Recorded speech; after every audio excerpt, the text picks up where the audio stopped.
మాజీ మంత్రివర్యులు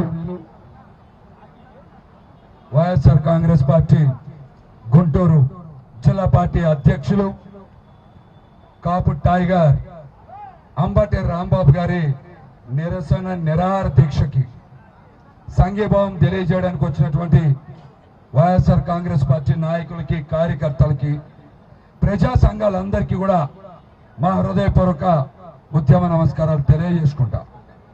ఇప్పటికే ఈ కార్యక్రమానికి సంఘీభావం తెలియజేయడానికి వచ్చినటువంటి మాజీ ఎంపీ మోదుగుల వేణుగోపాల్ రెడ్డి గారికి, మాజీ మంత్రివర్యులు జోగి రమేష్ గారికి, మాజీ మంత్రివర్యులు విడుదల రజనీ గారికి, మాజీ మంత్రివర్యులు వెల్లంపల్లి శ్రీనివాస్ గారికి, మల్లాది విష్ణు గారికి, డైమండ్ బాబు గారికి, అంబటి మురళి గారికి, ఎమ్మెల్సీ యేసురత్నం గారికి, మా నిమ్మకాయల రాజనారాయణ గారికి, ఇలా ప్రతి ఒక్కరికి కూడా నా నమస్కారాలు తెలియజేసుకుంటా. అంబటి రాంబాబు గారు ఈ రోజున సూటిగా రాష్ట్ర ప్రభుత్వాన్ని రాజ్యాంగాన్ని అమలు చేయండి, చట్టాన్ని సక్రమంగా అమలు చేయండి అని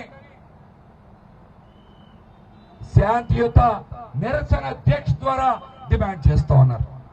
మనందరికీ కూడా తెలుసు, ఈ రాష్ట్రంలో ఒక చీకటి రోజు జనవరి 31వ తారీఖు 2026 అంబటి రాంబాబు గారి ఇంటి మీద దాడి చేయడం, అంబటి రాంబాబు గారి ఇంటిని ధ్వంసం చేయాలనుకోవడం, ఆయన మీద హత్య ప్రయత్నం చేసినటువంటి ప్రతి ఒక్క టీడీపీ గూండాని ఎఫ్ఐఆర్ నమోదు చేసి అరెస్టు చేయాలని, అదేవిధంగా ఆ రోజున అంబటి రాంబాబు గారి ఇంటి మీద 7 గంటల పైగా దాడి చేస్తున్నటువంటి టీడీపీ గూండాలకి పహారా కాసినటువంటి, రక్షణ కల్పించినటువంటి, ప్రోత్సహించినటువంటి పోలీసుల మీద ప్రతి ఒక్కరి మీద కూడా చట్టపరంగా చర్యలు తీసుకోవాలని ఈ రోజు ఉదయం అంబటి రాంబాబు గారు 6 గంటల తర్వాత నిరసన దీక్ష చేపట్టారు.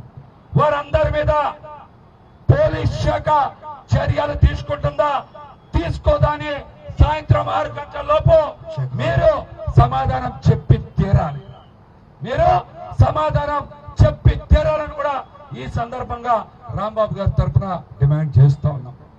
ఆ రోజున జరిగినటువంటి ఘటన ఎంత దారుణంగా ఉంది. పోలీసులు ఏమాత్రం అంబటి రాంబాబు గారికి కానీ, వారి కుటుంబ సభ్యులకు కానీ, అక్కడ ఉండేటువంటి నూర్ ఫాతిమా గారికి కానీ, వైఎస్ఆర్ కాంగ్రెస్ పార్టీ నాయకులకు కానీ రక్షణ కల్పించుకోకుండా మీ అంతటా మీరే ఏదో రక్షణ కల్పించుకోండి, మీరే గోడ దొక్కి వెళ్ళిపోండి అని మాట్లాడారంటే, మీరు అంబటి రాంబాబు గారి మీద హత్య ప్రయత్నం చేసేటువంటి గూండాలకి మీరు ఏ విధంగా ప్రోత్సహించారనేది రాష్ట్రం మొత్తం కూడా చూసింది. దాడి చేసిందే కాక, హత్య ప్రయత్నం చేసిందే కాక, అంబటి రాంబాబు గారి మీద కేసు పెట్టి పోలీస్ స్టేషన్ కి తీసుకెళ్లి ఆయన మానసికంగా శారీరకంగా హింసించినటువంటి పోలీస్ అధికారులను కూడా కేసు నమోదు చేసి చట్టపరంగా శిక్షించాలని కూడా ఈ సందర్భంగా మేమైతే డిమాండ్ చేస్తున్నాం. మరి అంబటి రాంబాబు గారి సంఘటన జరిగిన తర్వాత తెలుగుదేశం పార్టీ గూండాలు ఎమ్మెల్యే ఏ విధంగా రెచ్చిపోయారో మనందరం కూడా చూసాం. మరి వాళ్ళందరూ మనకి అడ్డు లేదు, ఇక మనం ఏదైనా చేయొచ్చని గుంటూరు నగరంలో అనుకుంటే ఆ మరుసటి రోజు నుంచే మనకి ఇక్కడికి సజ్జల రామకృష్ణారెడ్డి గారు వచ్చారు.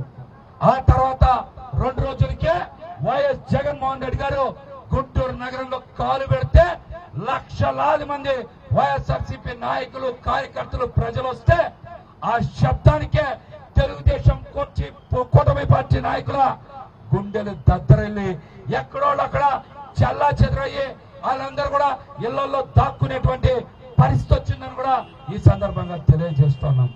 అంబటి రాంబాబు గారిని 18 రోజులు జైల్లో పెట్టినంత మాత్రాన ఆయన ఆగారా? ఆయన కుటుంబం ఏమైనా ఆగిందా? అంబటి రాంబాబు గారి తరఫున ఈ రాష్ట్ర ప్రభుత్వాన్ని మాటలు తోటాలు పేర్చి ప్రజాస్వామ్యబద్ధంగా ఎదుర్కొన్నటువంటి మరొక మహిళ మౌనిక అని కూడా ఈ సందర్భంగా తెలియజేస్తా ఉన్నా. అంబటి రాంబాబు గారి అంబటి రాంబాబు గారి వారసత్వం ఏ విధంగా ఉంటుందో ఒకసారి మౌనిక గారు కూడా తెలియజేశారు. ఆ మాట్లాడుతూ ఉంటే కూటమి ప్రభుత్వంలో చాలా మందికి మాటలు రాలా. ఆమె రాజ్యాంగబద్ధంగా ప్రజాస్వామ్యబద్ధంగా ఒక కాపు ఆడబిడ్డ ప్రశ్నిస్తే పవన్ కళ్యాణ్ గారు లాంటి కూడా బయటకు వచ్చి సమాధానం చెప్పరా. కాబట్టి ఒక కాపు ఆడబిడ్డ ప్రశ్నిస్తే పవన్ కళ్యాణ్ గారు లాంటి వాళ్ళు కూడా మౌనం వహించారంటే ఆమె ఈ స్థాయి ఏ విధంగా పోరాడే స్థాయిలో ఉందో కూడా మనందరం కూడా అర్థం చేసుకోవాలి. అదే విధంగా ఒక్కడు మాత్రం చాలా స్పష్టంగా చెప్తా ఉన్నాం, అంబటి రాంబాబు గారు పోరాటంలో చాలా ముందుంటేటువంటి వ్యక్తి. అంబటి రాంబాబు గారు ఒక్కసారి పట్టుబడితే ఆ సమస్యకి పరిష్కారం లభించేంత వరకు కూడా ఎక్కడ పట్టు విడవనటువంటి నాయకత్వం ఉండేటువంటి వ్యక్తి అంబటి రాంబాబు గారు అని కూడా ఈ సందర్భంగా తెలియజేస్తా. మరొక చాలా ముఖ్యమైనటువంటి విషయం కూటమి నాయకులు గుర్తుపెట్టుకోవాలి. అంబటి రాంబాబు గారు ప్రెస్ మీట్ పెడితే, అంబటి రాంబాబు గారు ప్రశ్నిస్తే తెలుగుదేశం పార్టీ నాయకులకి అంత వణికెందుకని మిమ్మల్ని సూటిగా ప్రశ్నిస్తాను. ఆయన గొంతుని కట్టడి చేసేటువంటి సామర్థ్యం తెలుగుదేశం పార్టీ దగ్గర ఉందా? ఆయన పోరాటాన్ని నిలువరించేటువంటి శక్తి తెలుగుదేశం పార్టీ దగ్గర ఉందా? అంబటి రాంబాబు గారే ప్రతి అడుగు కూడా వైఎస్ జగన్మోహన్ రెడ్డి గారి వెనకాల నడుస్తూ ఉంటది. ఆయన ముందున్నటువంటి వ్యక్తి వైఎస్ జగన్మోహన్ రెడ్డి గారి శక్తి అంబటి రాంబాబు గారు ఉంటుంది. అట్లాంటి వ్యక్తిని నిలుపు చేయాలనుకోవడం మీ అవివేకమని కూడా ఈ సందర్భంగా తెలియజేస్తా. ఎప్పటికైనా సరే చంద్రబాబు నాయుడు గారు మించిపోయింది ఏమీ లేదు.